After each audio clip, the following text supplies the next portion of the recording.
Welcome back sa aking YouTube channel para sa mga first time lang panonood. Please click mo na yung Jeremy's TV ngayon.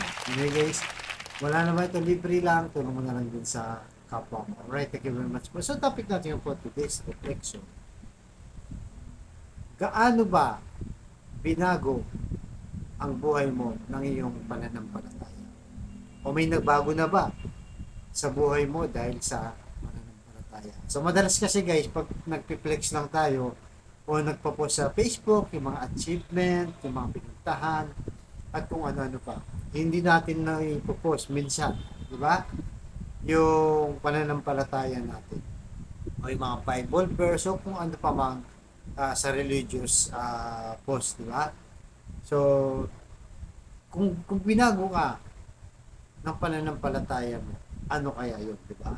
So, ayon sa Efeso chapter 2 verse 8, dahil sa biyaya ng Diyos, nailigtas kayo ng pananampalataya.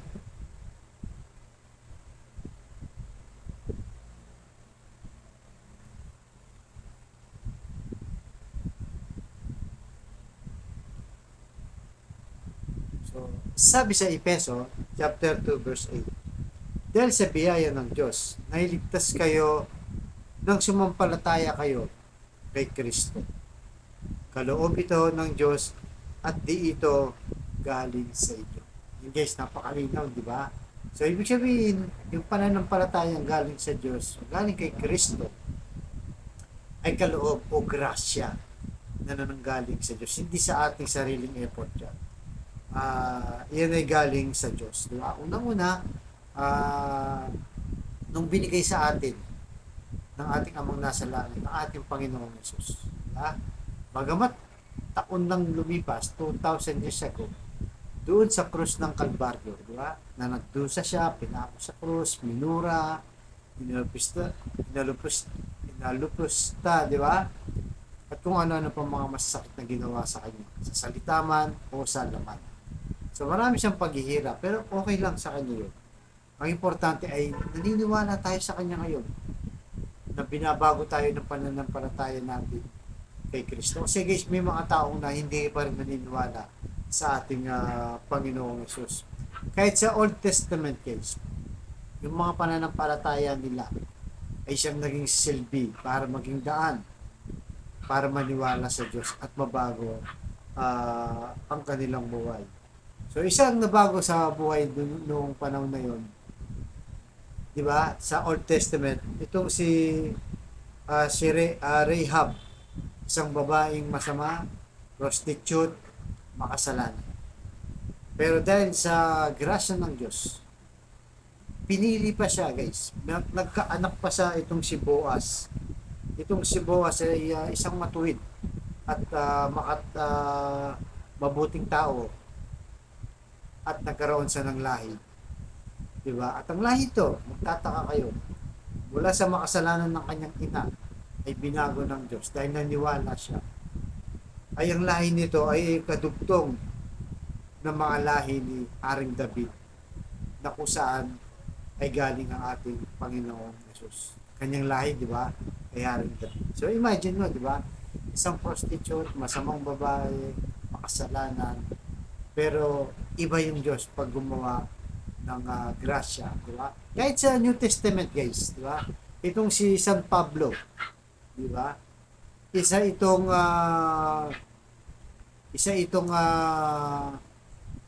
Ano guys, pagka naniwala ka kay Kristo, ito ay talaga nag-house to house to. Kinakalagkan niya yung mga taong naniniwala kay Kristo. Talagang ayaw niya.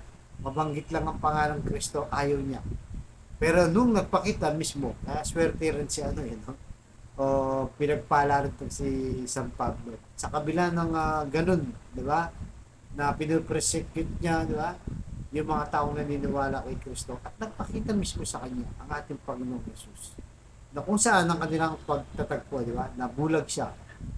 Pagkatapos ng nabulag, nagbigay ng instruction ng ating Panginoong Yesus hanggang sa nakakita.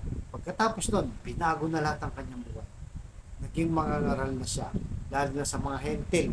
Kung tawag nila sa atin dati guys na hindi Hudyo, ay mga hentil na na maraming Bible na kanyang sinulat ang binabasa natin ngayon nagiging sandigan ng ating pananampalataya dahil kay San Pablo. Diba? Kahit nung pinako na sa krus guys, sa ating mga Katoliko, naalala nyo guys, yung sumaksak sa tagiliran, diba? Yung kawal ng ating Panginoon Jesus, diba? Sinaksak na lang guys. Si Saint Linus. Akalain nyo itong si Saint Linus, kahit sinaksak na ang ating Panginoon, tumulo ang dugo, di ba? Naging santo pa siya. Imagine mo, di ba? Ganun, pagka talagang binigyan tayo ng grasya. So, ibig sabihin nito, may pag-asa pa tayo guys. Bilang isang taong makasalanan, hindi man natin naabutan ng Old Testament.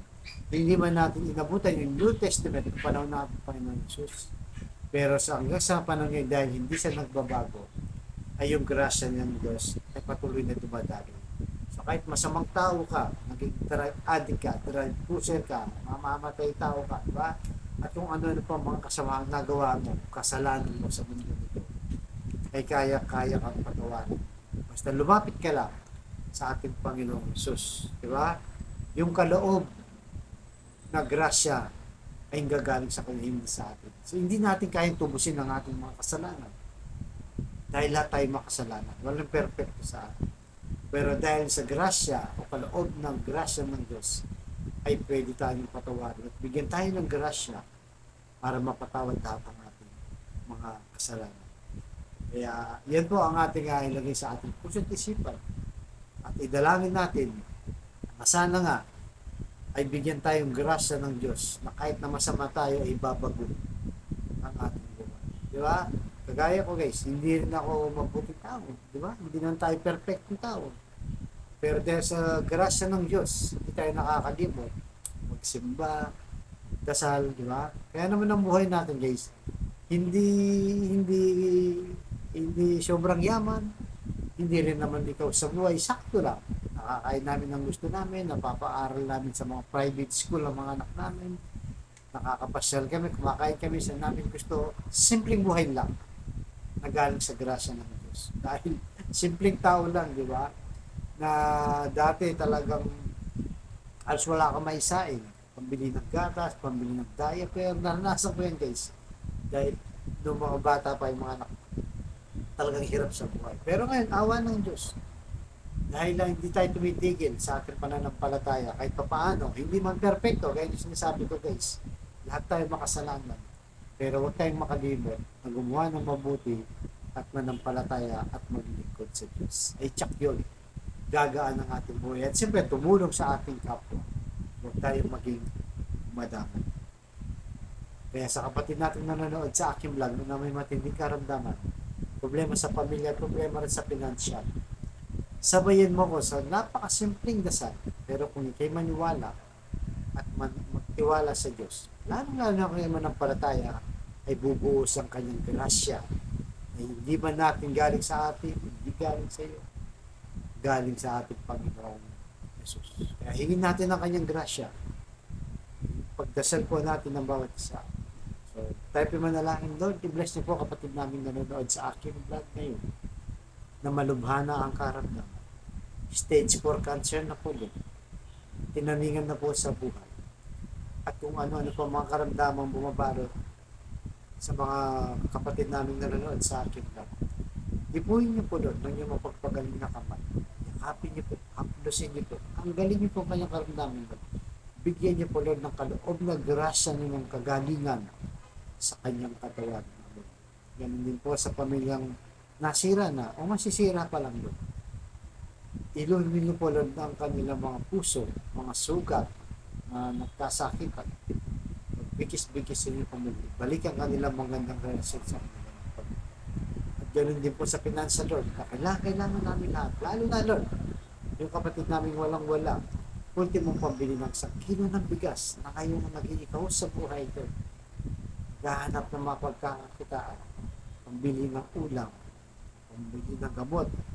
At kung ano-ano pa, Lord, na pangangailangan ng aming pamilya. Bless niyo po sila, Lord. Nakapos kami pong lahat. Bigyan niyo po kami ng grasya galing sa inyo. At bless niyo po ang aming hanap buhay.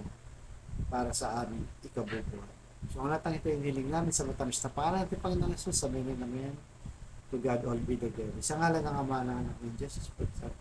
Thank you very much, God.